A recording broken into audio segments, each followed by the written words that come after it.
बिस्मिल्लाहिर्रहमानिर्रहीम। अस्सलाम वालेकुम व्यूअर्स, मैं हूं मोहम्मद कमरुज़्ज़मान और आप देख रहे हैं मेरा YouTube channel Cori's industrial electronics.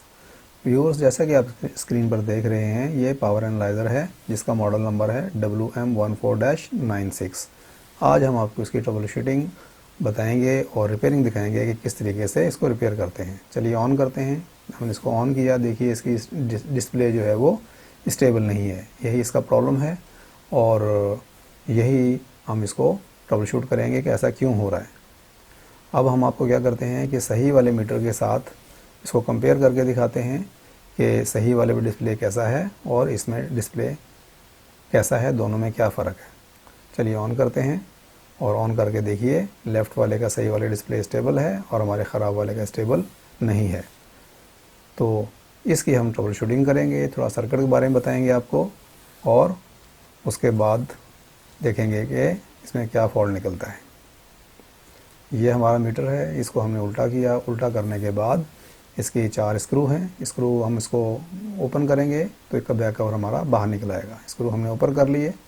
Open करने के बाद ये स्क्रू, ये बैक कवर हमारा बाहर निकल आया। इसकी पीसीबी है, ये इसकी इनपुट और पावर के कनेक्शंस इसके ऊपर हैं। नीचे जो है वो डिस्प्ले बोर्ड है।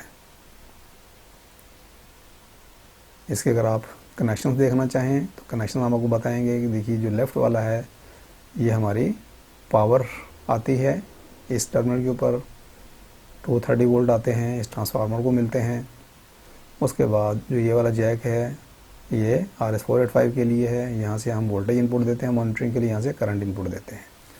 तो मेन हमारा ये ट्रांसफार्मर देखिए, प्राइमरी इसकी 230 वोल्ट है, सेकेंडरी 1 जो है 6 वोल्ट की है 6 और 7 पिन के ऊपर, और सेकेंडरी 2 जो है वो 9 वोल्ट की है 9 और 10 पिन के ऊपर। तो इसको हम फिज़िकली देखते हैं, देखने में बज़ाहिर कोई जलने का निशान नहीं है, लेकिन ये कैपेसिटर हमें एक फूला हुआ नज़र आ रहा है जो कि 1000 UF का है। और 1000 UF का मतलब ये है कि ये इसका फ़िल्टर कैपेसिटर है जो कि ऊपर फूला हुआ है। फटने की कोशिश की थी इसका, तो फूलने का मतलब ये है कि ये सही नहीं है, ख़राब है। तो ये हमें विजुअल इंस्पेक्शन से ही पता चल गया कि ये 1000 UF 16 वोल्ट का कैपेसिटर है। नीचे से देखते हैं, नीचे देखेंगे तो कोई ऐसा जलने का निशान नहीं है, ना ऊपर है। तो इसको थोड़ा सा सर्किट समझ लेते हैं।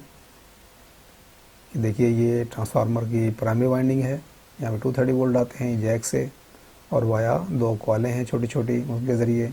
ये सेकेंडरी 1 सेकेंडरी 2 हैं। ये देखिए ये 6 और 7 पिन है और दूसरी जो है वो 9 और 10 पिन है।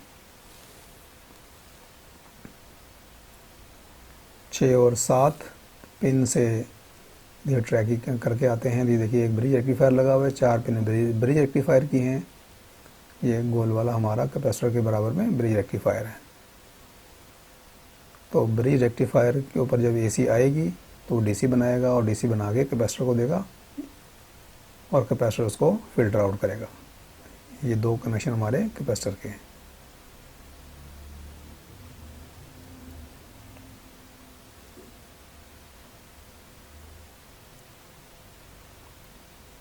तो यही है, AC से DC बनती है और DC से फिल्टर होती है।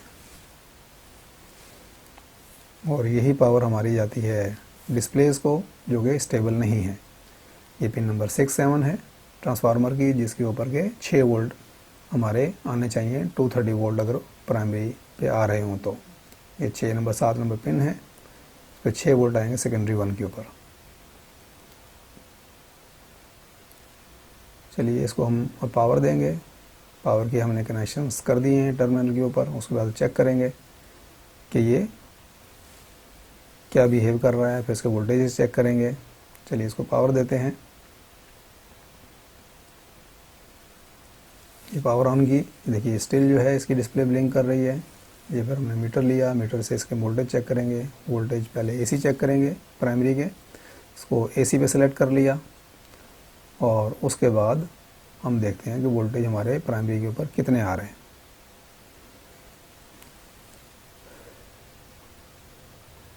ये देखिए जैक के ऊपर, कनेक्टर के ऊपर हमारे आ रहे हैं 239 वोल्ट।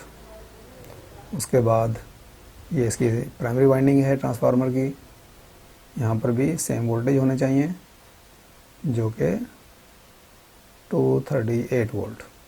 ये हमारी प्राइमरी 1 है जिसके ऊपर 6 वोल्ट होने चाहिए, यहाँ पर आ रहे हैं 8.7 क्यों, और ये प्राइमरी 2 है, सेकेंडरी 2 है, इसके ऊपर हमारे 12.9 वोल्ट आ रहे हैं। और ये वोल्टेज ज़्यादा इसलिए आ रहे हैं कि हमारी प्राइमरी वोल्टेज ज़्यादा है। अब ये जो प्राइमरी 1 के वोल्टेज हैं ये हमारे ब्रिज पे आ रहे हैं, ब्रिज के ऊपर सेम वोल्ट होते हैं।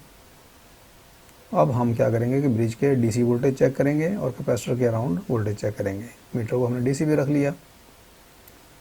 अब हमने ये ब्रिज पे चेक किया डीसी कितने बन रहे हैं, ये बन रहे हैं 7.4 वोल्ट। लीड एंड सीधी करके चेक करते हैं 7.5 वोल्ट। उसके बाद हम देखते हैं कि कैपेसिटर पे कितने वोल्ट आ रहे हैं। सेम कैपेसिटर के ऊपर वोल्ट होने चाहिए 7.5 वोल्ट, 7.4 सेम वोल्ट हैं। हमारी एसी के वोल्टेज ज़्यादा हैं, डीसी के कम हैं, जो कि गलत है। वोल्टेज कैपेसिटर जो है वो खा रहा है, इसके फूलने की वजह से, अंदर से लीकेज होने की वजह से। ये हमने एक नया कैपेसिटर लिया जो कि हम ख़राब वाले की जगह पे लगाएंगे। ये भी 1000 यूएफ का है और 16 वोल्ट का है।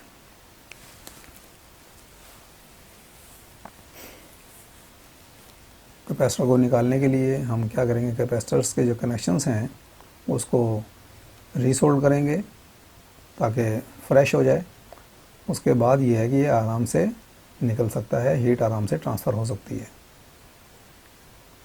इसके ऊपर बाद बात कोटिंग हुई होती है और सोल्डर भी ख़राब हो जाता है। अब हम इसको शक्कर के बगैर डायरेक्ट जो है वो निकालेंगे। ये देखिए, हम इसको हीट करेंगे और अपने कैपेसिटर को बाहर निकाल लेंगे। ये हमारा कैपेसिटर जो है वो पीसीबी से बाहर आ गया। अब जो ये पिनें जहाँ पर इसकी लगी थी उसको हम क्लियर कर लेते हैं अपने सोल्डर शक्कर के ज़रिए ताकि दूसरा कैपेसिटर लग सके।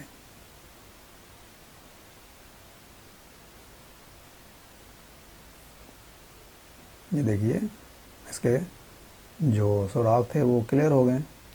अब हम आराम से कैपेसिटर लगा सकते हैं। तो व्यूअर्स, इसमें देखिए आपने इसकी पोलैरिटी का ख़ास ख्याल रखना है। पोलैरिटी आपने उल्टी नहीं लगानी किसी भी सूरत में। देखिए, नेगेटिव जो है वो छोटी है, पॉजिटिव बड़ी है।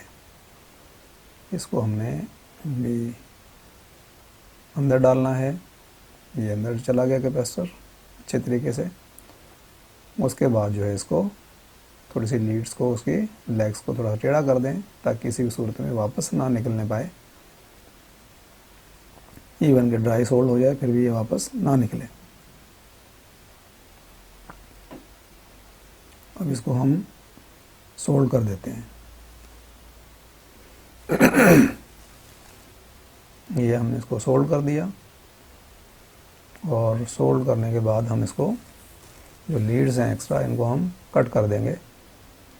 ये एक को हमने कट किया और ये दूसरी लीड को कट किया। कैपेसिटर हमारा रिप्लेस हो गया। और अब हम दोबारा इसको पावर देंगे और पावर देके फिर दोबारा वोल्टेज चेक करेंगे कि क्या वोल्टेज में चेंजेस आती है और डिस्प्ले में क्या चेंजेस आती है। बज़ाहिर इसके अलावा कोई प्रॉब्लम नज़र नहीं आ रहा, लेकिन कैपेसिटर नज़र आ रहा था। कैपेसिटर खुला हुआ था, वो हमने रिप्लेस कर दिया।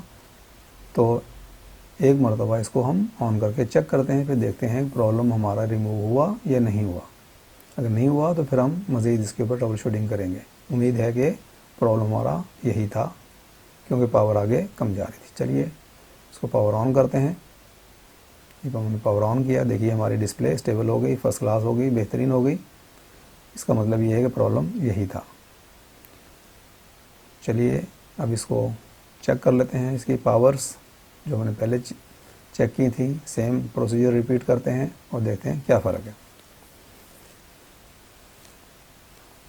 सबसे पहले एसी पे मीटर को किया, एसी चेक की, तो हमारे वोल्टेज 237 वोल्ट हैं। प्राइमरी पे चेक किया, ट्रांसफार्मर की प्राइमरी के ऊपर सेम वोल्टेज होंगे, और ये हमारी प्राइमरी सेकेंडरी 1 है, इसके ऊपर 8.4 वोल्ट, और ये सेकेंडरी 2 है, इसके ऊपर 12.7 वोल्ट। ओके, अब जो हमारी 6-7 की जो ब्रिज के ऊपर पावर आ रही है 8.4 वोल्ट। अब डीसी चेक करने के लिए मीटर को डीसी करते हैं। अब ये देखिए कि हमने चेक करना है 8.4 वोल्ट एसी से डीसी कितनी बन रही है। ये देखिए 8.9, इसका मतलब है कि थोड़ी सी डीसी ज़्यादा बन रही है, और ज़्यादा ही बननी चाहिए। पहले ये डीसी हमारी कम बन रही थी, 7.5 वोल्ट बन रही थी, एसी ज़्यादा थी और डीसी कम थी। अब ये है कि ये डीसी बेहतरीन बन रही है, पूरी बन रही है। इसका मतलब है कि इसी वजह से हमारी डिस्प्ले जो है वो सही तरीके से स्टेबल नहीं थी, क्योंकि पावर पूरी नहीं मिल रही थी। बेहतरीन डिस्प्ले है। ओके, अब हम ऐसे करते हैं कि जो हमारा कैपेसिटर ख़राब था उसको भी चेक करेंगे। इसकी थोड़े से पैरामीटर्स देख लेते हैं, चेक कर लेते हैं कि इसके डिस्प्ले को चेंज करने से फ़र्क तो नहीं पड़ रहा, तो हमारी डिस्प्ले फर्स्ट क्लास है। चलिए इसको बंद करते हैं। हमारा कैपेसिटर रिप्लेस हो चुका है। ये हमारा ख़राब कैपेसिटर था जो कि फूला हुआ है। अभी देखेंगे इसके ऊपर कट लगा हुआ है। कट इसीलिए लगा होता है कि अगर पीछे नीचे से वोल्टेज ज़्यादा मिले तो ये फट जाए, लेकिन ये फट नहीं पाया, लेकिन फूल ज़रूर गया है, और अंदर से लीकी भी था, जिसकी वजह से ये थोड़े से हमारे वोल्टेज भी कम कर रहा था, खा रहा था। चलिए अब कैपेसिटर को चेक करते हैं। कैपेसिटर को चेक करने के लिए मीटर को हमने कैपेसिटेंस पे रखा। नैनो फैराड की इस वक्त रेंज नज़र आ रही है आपको। और कैपेसिटर को चेक करने के लिए प्रिकॉशन ये है कि दोनों लीड्स को शॉर्ट कर लिया जाए, इसमें वोल्टेज नहीं होना चाहिए। अब हम उसको नेगेटिव के ऊपर नेगेटिव और पॉजिटिव के ऊपर पॉजिटिव लीड लगाएंगे, और ये देखिए 0.435 मिली फराड, ये 430 मिली फराड शो कर रहा है, जो कि 400.430 मिली फराड और 430 यूएफ थे, जबकि कैपेसिटर हमारा 1000 यूएफ का था, जो कि कम शो कर रहा था। चलिए इसको हम बंद कर देते हैं, और बंद करने के बाद फिर दोबारा एक मरतबा डिस्प्ले इसकी देख लेंगे, और इसका बैक कवर लगाने के लिए आपको लीड्स खोलनी पड़ेंगी। इन लीड्स को खोल देते हैं, फिर बैक कवर लगाते हैं। और बैक कवर लगाने के लिए प्रिकॉशन ये है कि आपने कवर सीधा लगाना है, उल्टा नहीं लगाना। ये देखिए पावर के थे कनेक्शंस, ये RS485 के, ये अपने अपनी जगह पे लगाना है। अगर आपने कनेक्शन उल्टे कर दिए तो आपका ये एनालाइज़र डैमेज हो सकता है। ये हमने फिट कर दिया। उसके बाद स्क्रू इसके टाइट कर लेंगे हम। करने के बाद वेरीफाई करेंगे कि आपने सही कनेक्शन किए हैं। अभी हमने दोबारा तारें लगाई, दोबारा पावर अप करते हैं और इसकी डिस्प्ले देख लेते हैं फाइनल इसको पैक करने के बाद। ये हम इसको पावर लगा रहे हैं, और पावर लगाने के बाद इसको ऑन करते हैं।